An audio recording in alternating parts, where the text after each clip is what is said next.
민주당 의원들이 지금 김민석 의원 관련된 의혹이 많이 나오다 보니까 그 의혹을 집중적으로 제기했던 주진우 의원, 주진우 의원 지금 김민석 후보 인사청문회 위원이거든요. 주진우 의원을 공격하기 시작했습니다. 근데 공격했는데 이거 헛발질을 한 거야. 헛발질 해가지고 주진우 의원이 명예훼손으로 지금 고발을 했습니다. 지금 민주당의 한준호 의원, 박선원 의원, 강대크 의원에 대해서 허위사실 유포 혐의로 형사 고발을 오늘 했습니다. 자, 이분이 한 얘기가 이겁니다. 결국은 내용이 뭐냐? 김민석 후보는 신고한 재산이 2억 얼마밖에 없다. 그런데 주진우 의원은 70억 정도 되지 않느냐?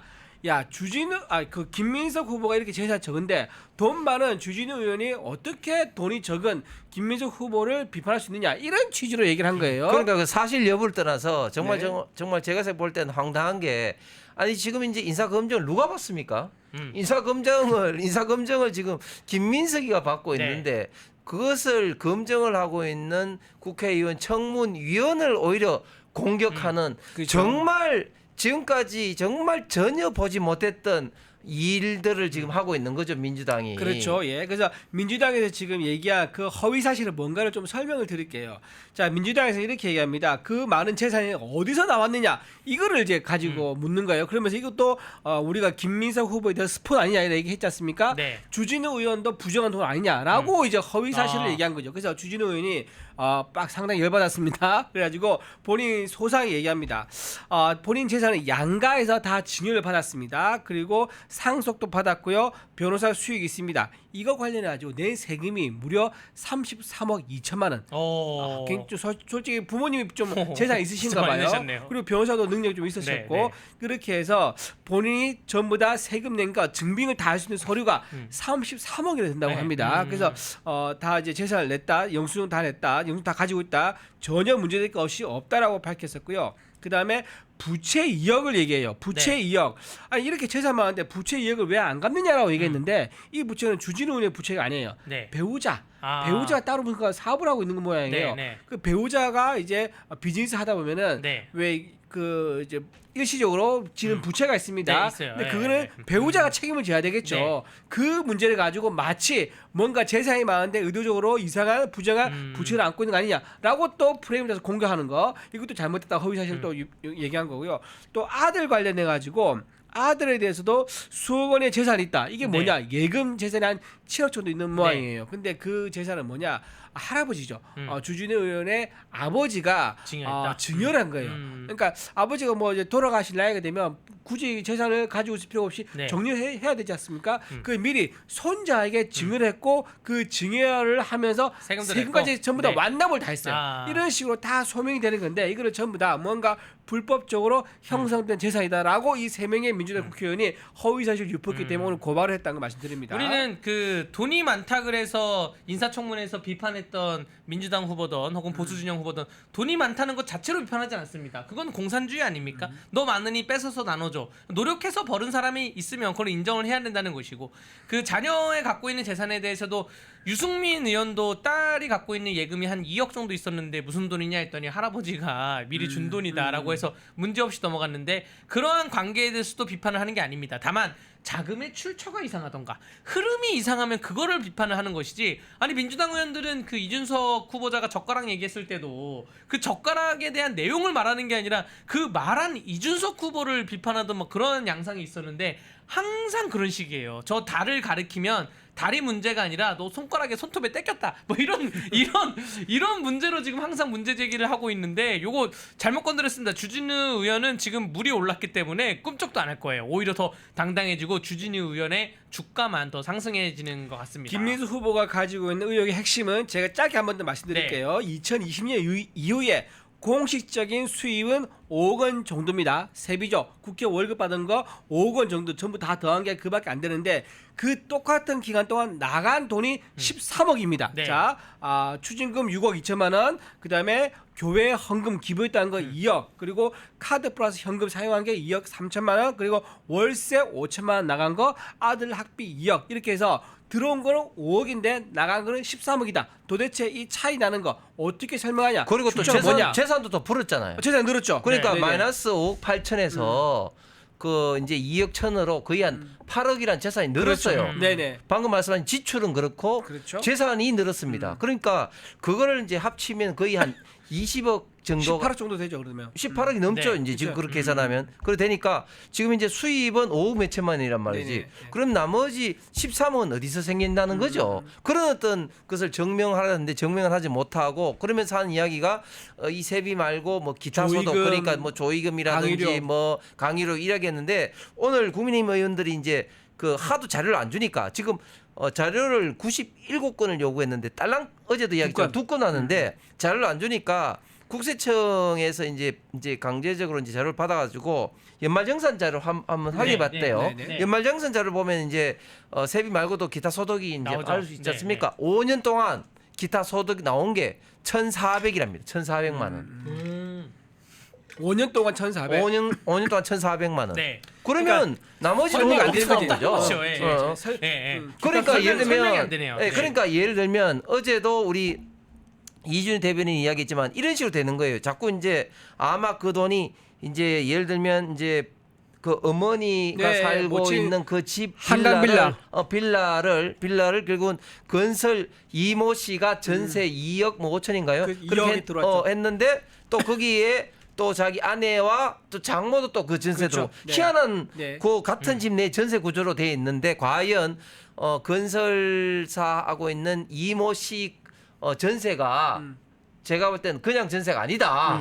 그냥 준 게 아니야. 그런 식의 그렇죠. 어떤 거래가 이루어질 그러니까 불법 정치 자금일 가능성이 굉장히 많은 거죠. 5년 동안 소득이 한 1,몇백만 원밖에 안 되는데 어떻게 기부금을 2억을 내고 추징금을 6억을 다 갚고 뭐 이런 게 전혀 말이 이해가 안 된 거죠. 이해가 안 됩니다. 그래서 지금 네. 증인 오늘도 지금 얘기 나온 게 전 부인을 불러서 과연 아들에 대한 학비 지원이 김민석 후보가 주장이 맞느냐, 그러니까 부인이 전 부인이 전적으로 다 부담하게 맞느냐, 그걸 확인할 필요가 있다는 거고요. 네. 또 하나 아까 말한 건설업자, 지역 건설업자 전세금 2억 돌려받은 거 맞느냐, 그걸 확인해서 그 사람 부른다는 거고, 또 하나 강신성 씨, 이 사람 핵심이죠. 핵심 인물이에요. 핵심. 후보내자했던 분인데 이 핵심 인물을 불러서 다 확인을 하겠다라는 게 지금 우리 국민의힘의 증인 신청 입장인 건데 네. 지금 민주당에서 그걸 잘 안 받아주고 있다는 거 아니겠습니까?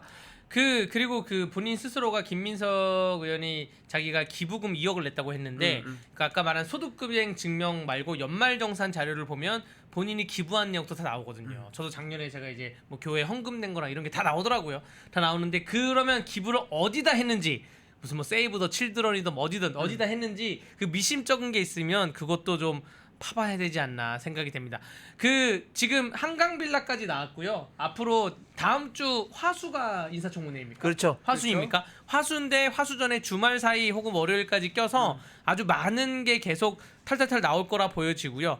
조국 장관 같은 경우에는 버티지만 결국 장관을 최단기로 했죠. 왜냐면 한 장관의 달 하고 열흘 정도 했죠. 장관이 임명되고 나서 문재인 정부가 거의 뭐 나락으로 두두두두 갔기 때문에 그런 지지율이 건데. 굉장히 중요해요. 그때 조국 전 이제 민정수석을 국방장관 앉히기 전에 네. 정부의 지지율이 49% 50% 정도 했거든요. 임명하니까 45가 돼요. 나중에 법무부 장관을 사퇴할 때 39까지 떨어집니다. 거의 40까지 떨어져요. 그러니까 전체적으로 나락 폭이 한 11, 12% 됩니다. 네. 이렇게 정권의 지지율 하락에 결정적인 영향을 줬던 게 바로 이 잘못된 인사 강해, 임명 강행이었던 거예요. 그래서 만약에 이재명 대통령이 돌아와서 이 이제 그 김민석 후보에 대한 인사청문회 결과를 보고도 임명은 강행하지 않습니까? 그러면 이때부터는 적어도 10% 이상의 네. 정권 지지율 하락이 예상된다. 그를 감수하고 갈 것이냐? 이건 두고 볼 일입니다. 저는 대통령실 출입 기자분들의 역할이 굉장히 중요하다 보여지는 게 이제 순방 끝나고 오면 윤석열 대통령께서는 생중계를 했잖아요. 생중계를 발표했는데 아마 그렇게는 안 할 것 같아요. 이재명 대통령이 할 수도 있지만 할 게 없습니다. 할 게 없어요. 근데 뭐 그렇게 안 하면 결국 강유정 대변인이 대통령실에서 브리핑 정도는 하지 않을까. 설마 이거를 외교부에서 브리핑하진 않겠죠. 강유정 대통령실에서 브리핑을 하면 그러면 대통령실 기자들도 지금 뭐 얼굴 다 까라고 해가지고 뭐 카메라 설치하고 했다면서요. 대통령실 기자들이 그 해외 순방도 질문을 하되 김민석 총리에 대한 총리 후보자에 대한 대통령실 입장이 뭐냐 이런 각종 논란 입장도 하나가 있고, 두 번째는 김민석 총리 후보자가 지금 대통령보다 더 광폭 행보예요. 무슨 재난 상황실을 자기가 가던가. 오늘 서울시의 재난 상황실 갔죠. 오늘. 가서 뭐 장마 비 뭐 네. 피해 대비하라 네. 이런 얘기를 했다 그러는데 지금 국무총리 아니잖아요. 아니, 지금. 그러니까 그 어제는 또 외신 기자들하고 간담회를 하고 간담회하고, 예. 또 그저께는 일본 뭐 누구, 예, 보좌관. 그 이시바 안전보좌관 그리고 또 경제부처 또 몇몇 부처들로부터 또 보고를 받고 네, 네. 지금 총리 후보자가 역대 이런 사람이 없었는데 특히 지금 현재 몸을 낮춰서 국민의 의혹을 지금 풀기 위해서 최선을 다해야 됨에도 불구하고 마치 자기가 지금 총리가 다 된만 돌아다니는 것은 정말 국민들을 우습게 보고 너 아무 떠들어봤자 내가 이미 총리 될 거야 이재명이 시킬 거야 이런 어떤 어떻게 보면 좀 국민을 진짜 무시를 하는 그런 어떤 행보가 있는 것 같고 이재명 대통령이 검사 사칭을 하니까 본인이 지금 총리 사칭을 하고 있는 네. 꼴인 것 같습니다. 그 여러분들 역대 총리가 안 그랬냐 딱 명확한 자료가 있는 게 국무총리실 홈페이지 들어가서 보도자료 성명 자료에 후보자라고 딱 세 글자 검색을 하잖아요. 2004년부터 글이 쫙 올라오는데 국무총리가 다른 누구 후보자를 언급한 거에 대해서는 보도자료 나옵니다. 근데 그 국무총리 후보자 혹은 내정자가 그 활동하는 거는 김민석 이분밖에 없어요. 보도에 나온 게 나온 게. 그러니까 다른 분들은 활동을 안 한다는 거죠. 그냥 얌전히 있는 것인데 이분 말씀하신 그러한 기자간담회 이후에 무슨 밥상 물가 안정을 위한 간담회 본인이 열고 경제 민생 부처 업무 보고도 열었고 또 외교 안보 사회복지 부처 업무 보고가 업무 보고를 받고 있는 거예요. 지금 총리도 아닌데 요거는 다소 직권남용의 소지가 있는 것이 아닌가 좀 생각이 됩니다. 직권남용이고 만약 권한이 없는 자가 공무원들에게 그걸 네. 오라고 강요를 했으면 그 강요죄도 해당됩니다. 예, 권한이 그리고 없는 자. 예. 공무원이 그 이제 김민석 이제 후보자에게 가서 보고를 하느라고 본업을 마땅히 해야 할 일을 못했다면 그 업무 방해죄도 해당될 수 있는 거예요. 네. 굉장히 이거는 그래서 대통령실에 있는 그 기자들이 질문해야 돼요. 이거 이재명 대통령이 혹시 심기 불편한 거 아니냐? 내가 본진에 없는 사이에, 내가 해외에 나가 있는 사이에 네가 뭐라고 내가 할 일을 이렇게 다 돌아치고 나도 아직 업무 보고를 제대로 안 받았는데 너가 뭐라고 업무 보고를 받고 있어? 이렇게 경로하진 않았냐? 근데 기자들이 굉장히 지금 현재 신경 쓰는 게 좀 네. 민주당이나 이재명 정권에서 비판적 기사를 하면 계속해서 민주당에서 지금 언론중재위원회 은중위에 지금 고발을 하고 있고 또 우리가 이미 봤지 않습니까? 문재인 대통령 때 김혜령 기자가 당인 경인방송 김혜령 기자가 뭐 이야기를 하니까 그 방송사가 폐쇄돼 있어요. 그것이 없어졌죠. 방송사가 없어졌어요? 왜? 나중에 그 인허가에서 재심해 가지고 네. 탈락합니다. 네, 그래서 지금 그래요? 지금 무슨 일이 아닌데, 기자들도 상당히 여기에 대해서 신경을 많이 쓰고 있다. 네, 정말 우리 대한민국이 어쩌다가 이렇게 자유민주주의 가장 중요한 언론 표현에 있어서 정권의 눈치를 보는 그런 어떤 국가가 됐는지 참 걱정스럽습니다. 예. 김민석 후보가 반미 운동을 많이 했다는 얘기 들으셨죠? 네. 미 문화원 점거하고 있었는데 그런 것들 연장선상에서 얘기를 드리면 본인이 자기는 미국에서 공부하고 왔기 때문에 반미 아니다라고 얘기를 했어요. 네. 자기 얼마나 말도 안 되는 궤변이냐. 자, 미국에 공부하고 온 건 사실입니다. 그러면 공부하고 나서는 그러면 자기가 말대로 반미 활동을 안 해야 되지 않습니까? 그러면 네. 반미 활동 아니지. 근데 바로 그 미국에 공부하고 와서도 반미 언행과 행동을 계속합니다. 자, 그 대표적인 게 바로 2016년 10월입니다. 경북 김천에서 열린 사드 배치 반대 촛불 시위에 참여를 해요. 거기서 마이크를 들어서 미국에 대한 규탄 연설을 일장 연설을 했었습니다. 자, 이런 식으로 이렇게 했었었고 또 2016년 10월 6일에는 전북도의회에서 기자회견을 합니다. 거기서 뭐라고 했느냐? 더불어민주당이 사드 배치 반대 당론을 채택해야 한다라고 또 주장을 해요. 그때 당시 민주당의 스탠스 뭐였느냐? 이거는 더불어민주당에서 사드 배치 반대한다고 주장하게 되면은 우리가 반미 정당으로 찍힐 수 있기 때문에 좀 애매한 태도를 취하는 거. 그러니까 시민단체가 반대하는 것을 약간 수수방관하는 이런 스탠스였거든요. 근데 그걸 당론으로 반대해야 된다고 적극적으로 선도했던 인물이 바로 이 김민석 후보였었던 거예요. 그래서 이런 내용을 미국이 모를 리가 없습니다. 그래서 이런 사람을 국무총리로 내정한 거 이것 때문에 트럼프가 열받았다는 얘기가 저한테 카톡으로 왔었습니다. 미국에 있는 마이클이라는 친구가 저한테 진짜요? 연락이 와서 야 트럼프가 정말 열받았어. 진짜? 이재명 대통령이 김민석 총리 후보를 내세운 걸 보고 네. 열받아가지고 얘기 안 하려고 해라고 하면서 저한테 카톡이 왔더라고요. 그 말씀 드립니다. 네. 네네.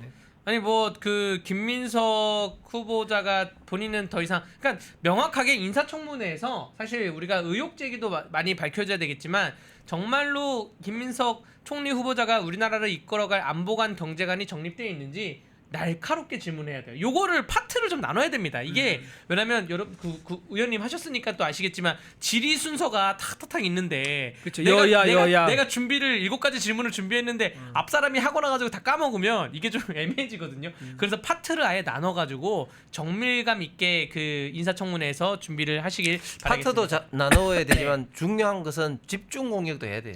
예. 왜냐하면 기자들 같은 경우는 계속해서 이야기 나왔던 것을 좀 더 관심을 가지게 되지. 자꾸 이제 분산하면 되니까. 오히려 네. 예, 잘 나눠야 되지만 그러나 또 집중할 땐 집중해야 선택과 된다. 집중을 해야 된다 말씀을 하면서 오늘 쌈총사의 구시탈 여기서 마치겠습니다. 쌈총사의 구시탈!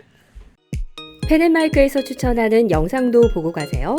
다른 영상도 즐기시려면 구독 버튼을 꼭 눌러주세요.